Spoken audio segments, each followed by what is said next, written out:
Dentro del plan de recursos humanos, hemos visto en algún vídeo anterior que la empresa analiza los puestos de trabajo y los trabajadores que tiene ya, hace un diseño de la plantilla. Y una de las conclusiones a las que puede llegar es que va a necesitar a medio y largo plazo contratar a más personas, reclutar. Y eso es lo que vamos a ver en el vídeo de hoy.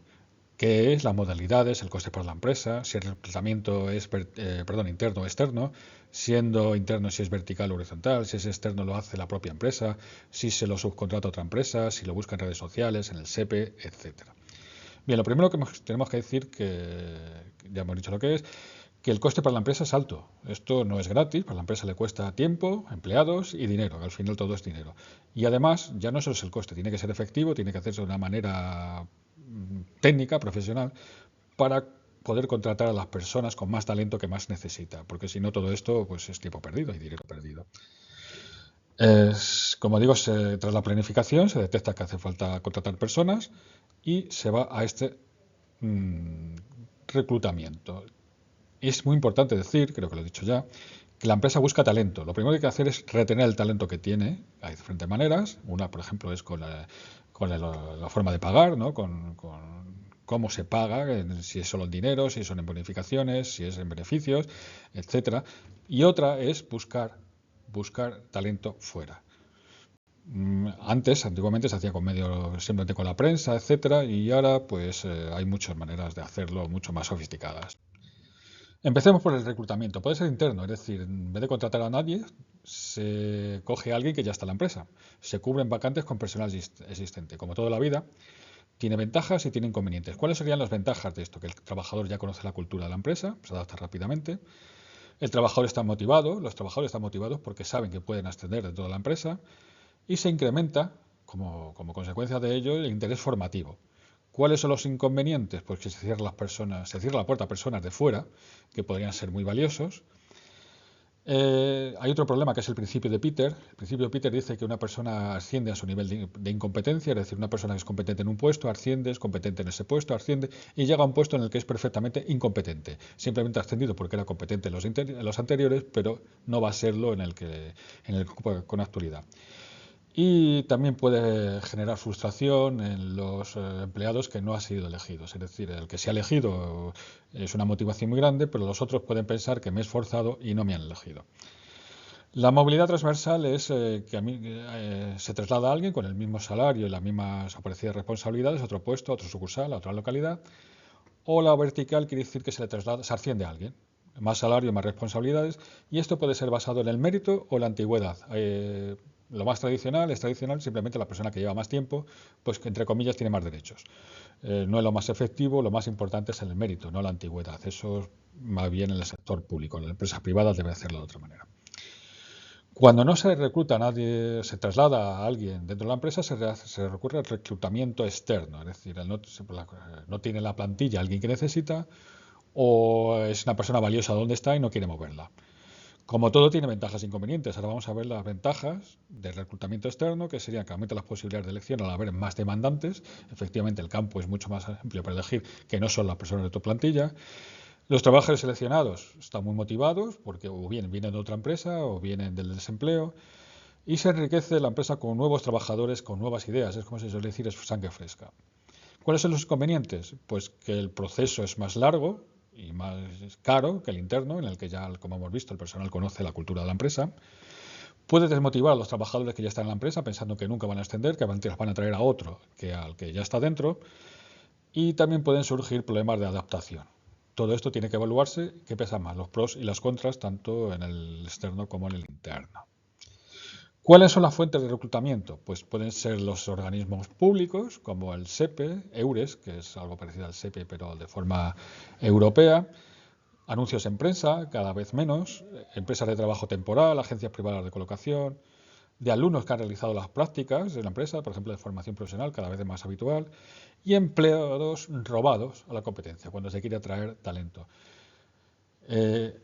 Sinceramente, es altísimo el porcentaje de puestos que se cubren sin que salgan ofertados, simplemente muchas veces por recomendaciones de trabajadores de la propia empresa. Se confía en alguien que está dentro, pues se confía en su recomendación. No iba a decir más vale lo malo conocido que lo bueno por conocer, pero tampoco se confía en su gente, pues se confía en quien recomienda.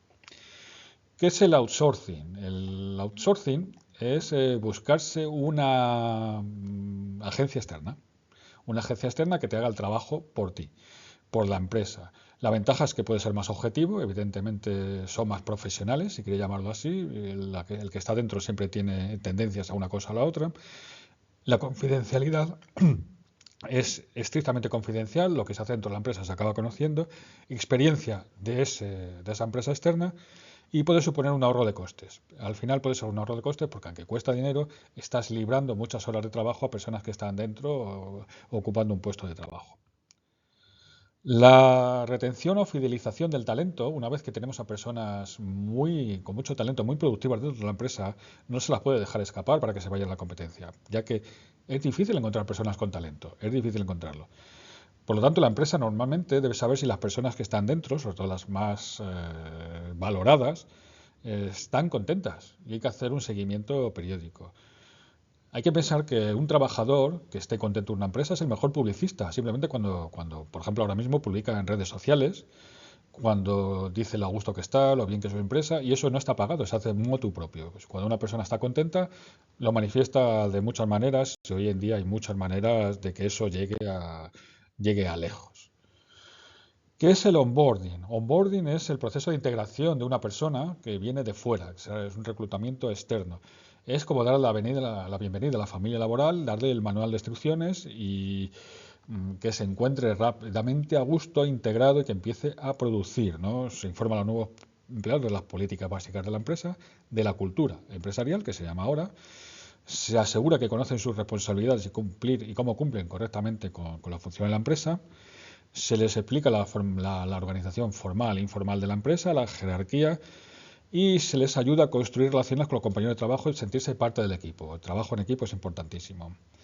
El onboarding, que lo lleva al Departamento de Recursos Humanos, es un documento típico que se puede especializar dependiendo del puesto de trabajo del departamento. Favorece el crecimiento de la productividad, el alineamiento con las expectativas, la mejora de la comunicación interna y el aumento de compromiso por parte de los empleados. Es decir, tiene un pequeño coste inicial, pero sale muy rentable. Por último, vamos a ver las fases del reclutamiento. Cuando una empresa, ya hemos supuesto que ha hecho la publicidad y empieza a recibir currículos vitae. Bueno, existe la experiencia, al que no la tiene, la ha oído muchas veces en redes sociales, en conocidos, que ha enviado un currículum y en segundos ha sido rechazado. Y dice, es imposible que se lo haya leído. Y es cierto, es imposible que se lo haya leído. Se ha hecho con inteligencia artificial, ¿no? Con un screening automatizado, con un ATS, un Applicant Tracking System. Esto es una inteligencia artificial que directamente discrimina, hace una primera criba con los currículos que recibe, a ver si, por ejemplo, no incluyen las partes más esenciales, más importantes que se han pedido. Es decir, si te pide un economista y el currículum no es economista, aunque te ponga sea experto en economía, ya directamente lo descarta. Y eso lo hace, sí, en segundos, incluso menos. Es por eso cuando se dice es imposible que se haya leído. No, se lo ha leído en inteligencia artificial. La inteligencia artificial con prompts hace un primer filtro instantáneo con algoritmos, el primer filtro. Y descarta los que no se ajustan a los criterios solicitados y crea un ranking. No solo no descarta, sino que crea un ranking de los que sí pasan a la segunda parte, a la segunda criba, cuál es el mejor, cuál es el peor y todos los que van a intermedio. Después puede haber una segunda fase, en entrevistas automatizadas y con chatbots. Seguimos una inteligencia artificial que puede hacer una serie de preguntas y analizar las respuestas sencillas y analiza las respuestas y puede hacer una segunda criba. Con lo cual ya se pasaría a la tercera parte. La tercera parte es la evaluación del candidato, la entrevista personal. En este caso sí la es una entrevista personal, ya con alguien, los que han pasado las cribas anteriores y llegan, por decirlo, a la fase final. El tipo de entrevista puede ser normal o tensa, por el grado de tensión. Hay a veces que se tensa con toda intención al entrevistado para ver cómo reacciona. En estos casos, en un caso de estrés, hay veces en las que no, depende del puesto de trabajo al que se opte.